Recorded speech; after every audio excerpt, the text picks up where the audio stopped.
sioniste. Oui, est-ce que ce lobby sioniste, d'après vous, existe ou non en France? Alors moi je parlerai, il y a des lobbies, alors il faut savoir ce sur quoi on s'entend.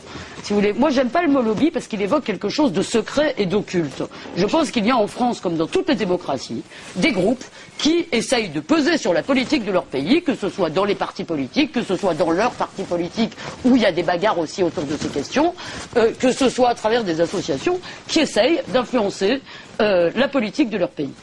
Donc, moi je ne parlerai pas de lobby sioniste, je parlerai éventuellement d'un lobby pro-israélien, comme il y a, je veux dire, des gens qui essayent de pousser les relations de la France avec le monde arabe, ou avec l'Afrique, ou avec qui vous voulez.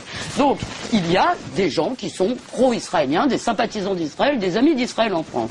Par ailleurs, il y a des institutions ou des associations juives, dont l'un des buts affichés et avérés, et que certainement Dieudonné approuve, donc, si je comprends bien, et entre autres de combattre l'antisémitisme.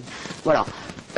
Pour ce qui est d'un lobby puissant, si ce lobby était puissant, comment expliquez-vous, je veux dire, qu'il y ait des milliers ou des millions de gens qui puissent manifester, si vous voulez, pour clamer le règne d'Israël? Comment serait-ce possible? Pourquoi, alors que ce lobby, ou les représentants d'un certain nombre d'associations juives ont protesté quand on a invité Kadhafi, quand on a invité Hafez al-Assad, est-ce que ça a empêché qui que ce soit?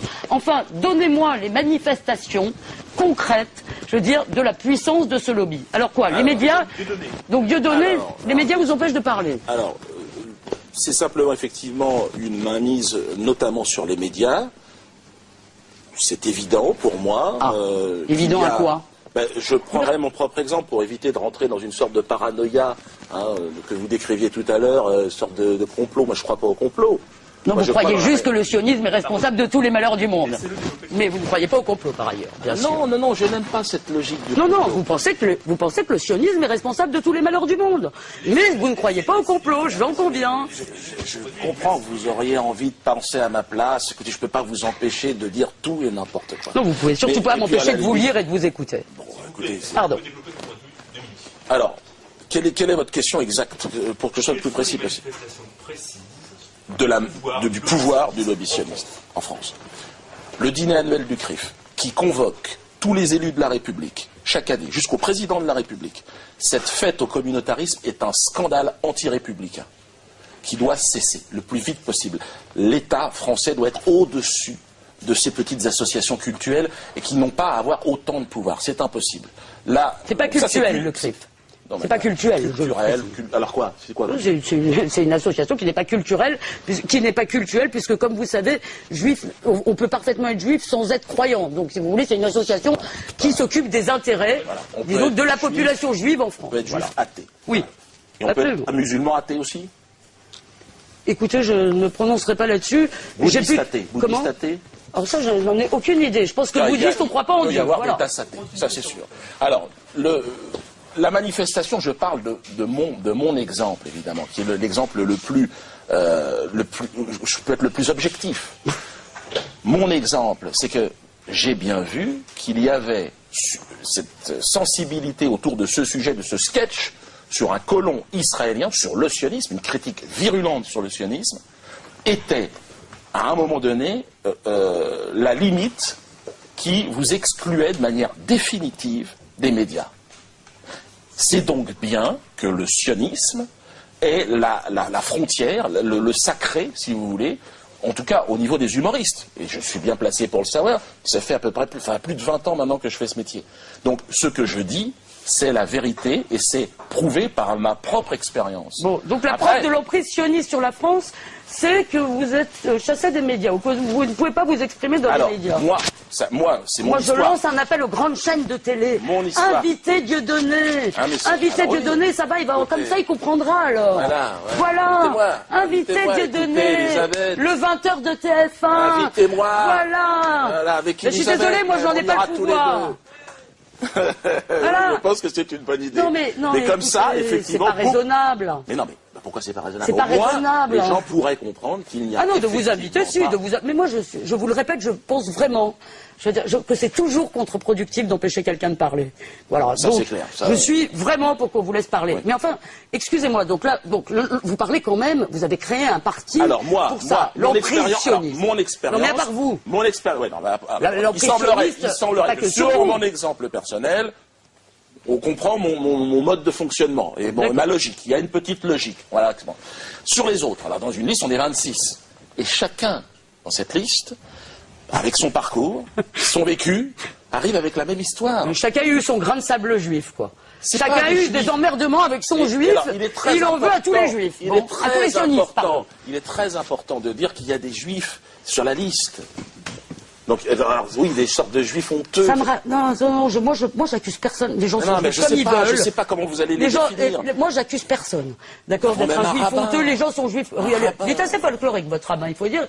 Il est Je assez sais pas, rigolo. je ne suis pas juif, À la fin de son je ne vais pas commencer à critiquer. Mais je vais vous dire ce qu'il propose à la fin de son intervention, votre rabbin. J'ai regardé sur Internet, et à la fin, il dit que, quand même, avec un peu de chance, les juifs honorables, ceux qui se seront bien comportés, pourront rester en Palestine avec le statut que leur confère l'islam, c'est-à-dire le statut de 10 000. Il est sympa, votre rabbin. Alors Oui, là, mais vous savez, vous me faites Ce penser serait- à il a Le Pen raison, quand il sortait son bon arabe ou son bon noir. Je veux dire, vraiment, ah oui, c'est vrai, c'est Un peu vous, la ramayade c'est vous du maintenant. gouvernement, c'est ça? Oui, c'est... Sur un autre sujet, parce qu'on n'a plus beaucoup de temps, c'est un point qui revient souvent dans le discours de Dieudonné et de ses colistiers. Que pensez-vous de l'existence de mouvements comme la FDJ ou le Bétard en France, qui sont visiblement interdits, en tout cas c'est leurs arguments, aux États-Unis ou à Israël? Écoutez, d'abord, sur le droit, si vous voulez, je pense que nous avons un droit, nous vivons dans un état de droit. S'il y a dans le Bétard, les statuts du Bétard et de la LDJ, et dans leurs activités, je veux dire, quelque chose qui est contraire au droit français, eh bien qu'on les interdise. Voilà, tout simplement, et je n'aurai aucun problème avec ça. Deuxièmement, je le répète, moi, je pense que le combat doit se mener sur le terrain des idées. Voilà. Et je n'ai pas envie. D'abord, je ne mène pas un combat ni au nom des Juifs, pas au nom des Juifs. Je n'aime pas je pense que c'est le problème de tout le monde. Voilà. Je pense que les idées de Dieudonné sont dangereuses pour tout le monde. Je pense que vous emmenez ces populations de gamins qui subissent déjà des injustices. Vous êtes en train de leur bourrer le crâne avec l'idée que tous leurs malheurs viennent des Juifs et des sionistes. Alors moi, je leur réponds, ce malheur ne vient pas des Juifs. Ni des sionistes. Il vient des sionistes, Ah bon? comme cette personne. Et évidemment, vous devez vous battre et vous réveiller. Et vous émanciper de ce type de discours paternaliste, insupportable. Vous êtes nés libres et vous mourrez libres. Voilà ce que je vous dis. Et avancez, ensemble. On va gagner. Et donc vous... Non mais attendez. La FDJ et le Bétard, juste en quelques phrases, on connaît votre position, mais... LDJ et Bétard, bon, moi je les ai côtoyés, enfin bon, c'était par des petites séquences de 2-3 minutes. Non mais c'est comme si on parlait des Noirs en France en parlant de la tribu K, si vous voulez. Moi je veux bien, je veux dire, mais... Non, mais c'est vrai que, bon, c'est étonnant, effectivement, que ça puisse exister. Évidemment, je suis contre ce type d'association, de mouvement, d'une lâcheté assez infinie. C'est systématiquement, ils s'attaquent à des femmes, des enfants, ou alors à 4 ou 5 contre 1. Je pense que, ne serait-ce que de toute façon dans l'avenir, et dans ce qui est en train de se préparer en France, je ne pense pas qu'ils soient réellement dangereux en réalité, parce qu'ils sont peu nombreux, ils sont hystériques, et surtout ils n'ont pas la motivation des gens qui sont en face et qui sont prêts à se défendre aujourd'hui. La LDJ va entraîner évidemment des groupements d'associations de défense pour les musulmans, pour les noirs, et à un moment donné ils vont régler leur compte. Et je pense qu'effectivement la LDJ... Vous voulez dire combien de divisions? Pardon? Vous voulez dire les Juifs combien de divisions? Non, je veux dire c'est pas ça, pas du tout. Je veux dire comment peut-on être animé d'autant de haine du non-juif que ce genre d'individu, quoi. C'est-à-dire qu'on a le droit d'être vivre en France et de ne pas être juif. Il faut que ces petites associations et ces frappes, quand même, l'acceptent et le tolèrent. Moi, je suis venu avec une certaine curiosité de Dieudonné. Vous ne l'avez pas tout à fait satisfaite. Parce que quand même, quand je vois, si vous voulez, la carte de France... Je sais bien que vous n'êtes pas satisfait. Quand je vois la carte de France... Quand je vois la carte de France... Mais je vais quand même terminer ma question. Quand je vois la carte de France avec un drapeau israélien, si vous voulez, qui serait un peu comme... qui l'envelopperait ou qui la recouvrirait, si vous voulez... Alors, pour l'instant, vous m'avez donné... de la même façon qui a disparu. Vous m'avez pour l'instant donné 2 points qui ne me paraissent pas très convaincants, si vous voulez. Un, le fait que vous ne puissiez pas vous exprimer dans les médias, qu'il ne me suffit pas, excusez-moi, à prouver la puissance du lobby sioniste. 2, c'était quoi le deuxième? Pardonnez-moi. J'ai oublié quel était le deuxième point. Non, mais vous avez oublié ce que vous avez sur l'emprise oublié. du lobby sioniste. Oui. Vous m'avez pas prouvé. Excusez-moi, je veux dire, elle est où cette emprise? Elle se manifeste à quoi? Au dîner du CRIF? Eh bien, écoutez. C'est un autre exemple. Il y en a eu plusieurs. Dans je vais vous répondre sur le CRIF, parce que moi, ça me fait vraiment marrer. Moi, ça me fait vraiment marrer de vous entendre parler du CRIF comme si c'était une société secrète. Moi, je connais bien Richard Prasquier, j'ai beaucoup d'estime pour lui, c'est le président du CRIF. Moi, je n'ai pas d'estime pour cet homme particulier. Je n'ai pas d'estime particulière. D'accord. Pour le citoyen français, je le tolère tout à fait. Voilà. Mais c'est vrai que je n'ai pas d'estime. Moi, j'ai de l'estime et de l'amitié pour lui. Imaginez, Richard Prasquier en train de tirer dans l'ombre les ficelles de la politique française, c'est assez rigolo, si vous voulez en faire le Lénine caché du... Une sorte de lâche. Soyons sérieux, vous avez parlé... Une sorte de pleutre mafieux, très lâche. Non, écoutez, là, je vous prierai de modérer vos propos. Quoi? Vous parlez d'un ami, donc je vous prierai d'en parler autrement. Pleutre, c'est pas... Oui, pleutre, ça me plaît pas. Donc je vous serai reconnaissante. On peut être pleutre. Non, on ne peut pas être pleutre. Comment ça, on peut pas être pleutre? Et je vous prierai... Lâche et pleutre. Ah oui, bien, écoutez, je vous serai reconnaissante par un minimum de courtoisie, de m'éviter de me lever et de cesser d'insulter un de mes amis. Raciste. Voilà, je vous en serai extrêmement reconnaissante. Mais la courtoisie, apparemment, c'est pas votre rayon, là. Mes respects, madame. Un débat où vous aurait dû participer, vous parlez d'une jeunesse arabo-musulmane, l'antisémitisme est devenu presque banal. Oui. Ça, vous croyez que ça correspond Oui. Ça, c'est pas raciste, oui. par exemple. Non, eh bien, excusez-moi, je crois qu'il y a un certain... Il suffit, écoutez, je crois qu'il y a eu quand même beaucoup de témoignages, je veux dire, beaucoup de profs, beaucoup de musulmans qui se bagarrent contre ça. Et je vais vous citer d'ailleurs l'un des premiers intellectuels musulmans à avoir tiré la sonnette d'alarme, s'appelle Tarek Ramadan. Dieu sait que j'ai des désaccords avec Tarek Ramadan sur un certain nombre de choses. Je veux dire, je débat avec lui aussi. Je le connais depuis fort longtemps. Et je l'ai appelé quand il a publié ce texte parce que je trouvais ça vraiment courageux. Oui, je veux dire, de dire qu'on n'aime pas les feuges, de penser que c'est des feuges que viennent tous les malheurs, oui, c'est devenu un discours banal. Et croyez bien, je le déplore. Et c'est contre ça que je veux me battre. Et vraiment, je crois que ça, vous devriez vous battre aussi. Mais oui, et les feuges, rejoignez-nous. C'est pareil, vous parliez des feuges. Rejoignez-nous dans le combat antisioniste. Arrêtez avec ça. Ne vous laissez pas corrompre. Arrêtez de... Parce que l'antisémitisme est du côté des sionistes. Faites attention, c'est eux qui provoquent l'antisémitisme. On est là pour vous aider. Votre réaction sur la phrase d'Elisabeth Lévy dans cette émission, donc sur une jeunesse arabo-musulmane. Ça, c'est le discours, c'est paternaliste, raciste, habituel. Bon, c'est paternaliste. Oui, mais c'est systématique. Maintenant, après les gens d'extrême droite, le petit blanc qu'on nous a appris à haïr très longtemps, maintenant, on essaye de se retourner et dire, voilà, le méchant, en fait, c'est l'hystérique Bamboula, islamo-Bamboula. Oui, tout le monde est dans le même sac. Donc, et donc, comme monsieur, je ne sais plus qui, Filkenkraut, votre ami, attention, oui. Les blancs, on est en danger. Alors maintenant, voilà, le sioniste serait le protecteur des blancs et de cette race blanche. Vous savez, Dieudonné. C'est amusant de voir ça parce que, évidemment, quand on est noir, quand on est d'origine maghrébine, c'est amusant de voir les mêmes qui nous montaient en nous disant, en fait, il faut aller casser la gueule aux mecs du Front National, les petits blancs qui racistes, et les mêmes qui aujourd'hui se mettent derrière, disent, attention, regardez, les noirs, les gentils. Et ce sont exactement, c'est toujours ces sionistes charnières qui voudraient... Ils sont partout. Ils sont pas, non, ils sont partout. Non. Oh là là, quelle horreur. Ils sont dans les institutions, dans la politique, dans la culture. Mais non, c'est ce que vous dites. Non, c'est pas ce que je dis. Mais si, vous dites... Non, c'est pas ce que je dis. C'est pas ce que je dis. Ça, c'est dans le parti, c'est dans le programme. C'est dans le programme de votre copain. Ça, c'est dans le programme de votre copain Gouassmi. Des antisémites dans les quartiers. Écoutez, Dieudonné, moi, je suis venu et je vous fais... C'est bien d'être venu. Mais je vous respecte. Je ne dois rien parce que vous êtes venu. Je ne dois pas écouter non plus vos bêtises en permanence et sans avoir à y répondre. Je suis venu en pensant, si vous voulez, qu'on pouvait trouver un langage commun, mais franchement, je veux dire, j'en arrive à penser qu'effectivement, on ne peut pas trouver de langage commun. Avec les bamboulas. C'est marrant, hein. Vous voyez, moi j'ai disons que je vous prends suffisamment au sérieux pour avoir lu vos textes. Vous ne lisez rien, visiblement. Vous parlez d'Alain Finkielkraut, vous dites à peu près n'importe quoi sur ce qu'il dit. Je veux dire, vous déformez les propos de tout le monde.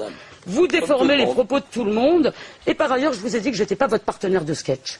D'accord, je ne suis pas venu pour faire un spectacle avec vous. Malheureusement, je ne suis pas venu pour faire un spectacle avec vous. Alors la chute ne sera pas terrible, je crois que tout le monde l'aura compris, mais on aura bien rigolé. Merci Elisabeth. Surtout vous. Dieudonné, une dernière question. est-ce que vous approuvez les propos de M. Guaimi quand il dit que derrière chaque divorce, il y a un sioniste? Alors là, je trouve qu'il exagère. Un petit peu, pas tous les divorces. Non, je crois qu'il essaye de couvrir les Antillais de la liste. Parce que derrière chaque divorce, je crois qu'il y a un Antillais. Croyez-moi que les mecs sont quand même très chauds et on s'en connaît beaucoup. Je crois que là, il nous a fait une... C'est marrant, hein? On vous pose une question. C'est la réponse marrante et la réponse plus sérieuse. On vous pose une question, vous ne savez pas répondre autrement que par une blague, hein. Ça vous emmerde, cette phrase. Ça vous emmerde surtout que parce qu'un sioniste derrière chaque divorce, ça, excusez-moi, tout le monde a entendu et tout le monde a compris. Je veux dire quoi? Que c'était de la rhétorique antisémite. Voilà, tout simplement. C'est le socialisme des imbéciles. Il y a un sioniste, il y a un juif, derrière chaque divorce, si vous êtes c'est le socialisme des imbéciles. Écoutez, vous avez le droit de traiter M. Guasmi d'imbécile.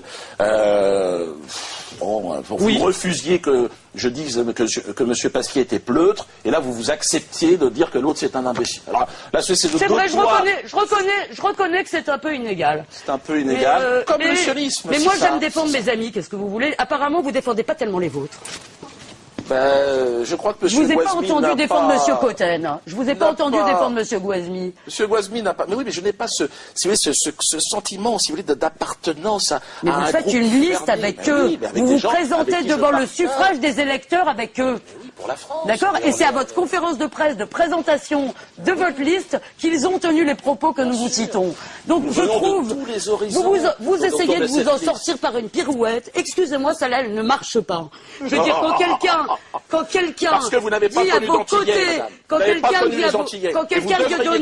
dit à vos côtés, derrière chaque divorce, il y a un juif, ah non, un sioniste, excusez-moi, je veux dire, je crois qu'il y a un problème de... Crois-moi bien, tu as un problème, Elisabeth. Qui pourrait être réglé très rapidement. Joss, aïe. Non mais je vais peut-être dire, vous venez de prouver, cher Dieudonné, qu'effectivement, vous venez de prouver, cher Dieudonné, je vous ai dit, moi je suis pas venu voir le comique. Moi, je suis pas venu vous servir de sparring partner, vous servir de faire valoir pour un de vos sketchs. Je n'ai pas voulu vous êtes incapable d'affronter le débat d'idées. Vous êtes incapable de me répondre sur le terrain des idées. Dès que vous êtes en danger, dès que vous êtes en difficulté, vous filez sur le terrain de la pirouette. Écoutez, franchement, je veux dire, moi je suis déçu. Parce que je pensais au moins avoir avec vous un échange d'arguments. Je n'ai pas de surprise. On m'avait dit, tu verras.